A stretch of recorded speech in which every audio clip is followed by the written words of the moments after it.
عليكم ورحمة الله وبركاته. مكملين معاكم يا جماعة الحلقة. يعني بقية الحلقة من الجمدان طبعا اللي احنا بنعمله. هعرض عليكم شوية صور. دي بقية الحلقة بتاعت أول امبارح أو امبارح تقريبا. هعرض عليكم شوية صور كده بسيطة. طبعا زي ما انتوا شايفين قدامكم دي النتائج بعد العملية بشوية وبعد العملية على طول. حابب اشكر من خلالكم التيم المحترم الجميل جدا. حابب اشكرهم جدا على التعاون مع الناس. وطبعا انتوا بتشوفوا الناس دي طبعا كل ما بتبقى طالع لها الشعر اللي هم كانوا بيتمنوه ان هم كانوا قرع وبقوا يعني الحياة ردت تاني فيهم. دي حاجة كويسة جدا جدا جدا. يعني انا بعتبرها حاجة ثواب وخير بيعملوه حلو جدا.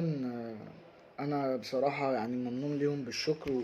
وشايفين النتائج بتبقى تحفة. نتائج يعني زي ما بتقول كده ان حد مهتم قوي بنفسه ورجع لشكله الطبيعي بعد فترة من الزراعة. تمام. يعني دي حاجة برضو بتبقى كويسة جدا لينا وللناس اللي عملت العملية والناس اللي متابعة والكلام ده كله. دي حاجة بتبقى حلوة قوي. انا شايف النتائج جميلة جدا. النتائج تحفة بصراحة. بتديك تقل وبتديك ثقة في نفسك وبترجعك تاني زي الاول واحسن الحمد لله رب العالمين. انا عايز اقول برضو للناس اللي هي عملت العملية ورجعت كلمتني انا بشكركم جدا. طبعا هم مش بيحبوا دايما ان وشهم يبقى ظاهر قدام الكاميرا والكلام ده. انا بشكركم من خلال قناتي المتواضعة الجميلة دي وهي قناتكم اصلا. شكرا جدا وشكرا للتيم المتميز اللي انا بقالي اكتر من 3 سنين شغال معاه الحمد لله رب العالمين. مفيش حاجة فيهم طلعت بدلك يعني. مفيش حاجة طلعت فيها شكوى او فيها حاجة طلعت مش كويسة الحمد لله رب العالمين. بشكر ربنا سبحانه وتعالى الاول وبشكركم على الدعم الجميل اللي انتوا بتقدموه. بالنسبة للناس اللي بتسأل دايما على المتابعات، احنا برضو عندنا متابعات كويسة. عندنا بلازما BRB ألماني كويسة جدا. بنجيبها من بره بنستوردها الحمد لله رب العالمين. بتعمل نتيجة مع الناس. انا برضو عايز اتكلم في الجزئية دي عشان الجزئية دي مهمة جدا. الجلسات يا جدعان عشان تجيب نتيجة منطقية ونتيجة مرضية ليك لازم تستخدم اللهم صل على النبي.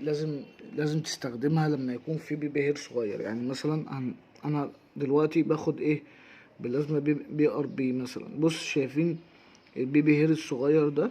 البيبي هير الصغير ده كده لازم يكون عندك بيبي هير صغنن خالص عشان خاطر تجيب نتيجة او انت زارع. تمام.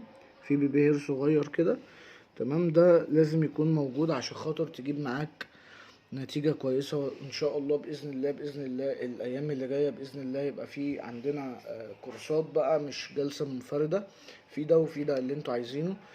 بالنسبة للزرع انا بقول ان في ناس بتكلمني بتبقى عندها سن فوق ال30 بتبقى عندها السبعتين دول رايحين بيبقوا عايزين يعملوا زراعة. انا بقولك اعمل زراعة بس اعمل زراعة في مكان كويس. وانت لو جيت بعد ربنا سبحانه وتعالى لجأت لنا هتلاقينا في ظهرك وهتلاقينا دايما معاك ومتابعين معاك وان شاء الله خير. وكل واحد بإذن الله عمليته تنجح. وانا تحت امركم وبكتب كل فيديو بكتب الرقم التليفون للتواصل واسئلة على اي حاجة. انا معاكم وتحت امركم يا احلى اخوات في الدنيا. شكرا ميرسي جدا. وانا بس كنت حابب اوريكم الصور عشان الصور اللي فاتت كانت بعد العملية مباشرة. انا اوريكم الصور بعد العملية بشوية بفترة كبيرة. النتائج بقت عاملة ازاي والنتائج بتبقى عاملة ازاي في الاول وفي الاخر والكلام ده. وربنا ييسر لنا الحال ويرزقنا ويرزقكم جميعا. متنساش تعمل لايك جميل واشتراك في القناة وتصلي على رسول الله صلى الله عليه وسلم اولا وتدعيلي ان ربنا يبارك لي في حياتي. شكرا. مع السلامة.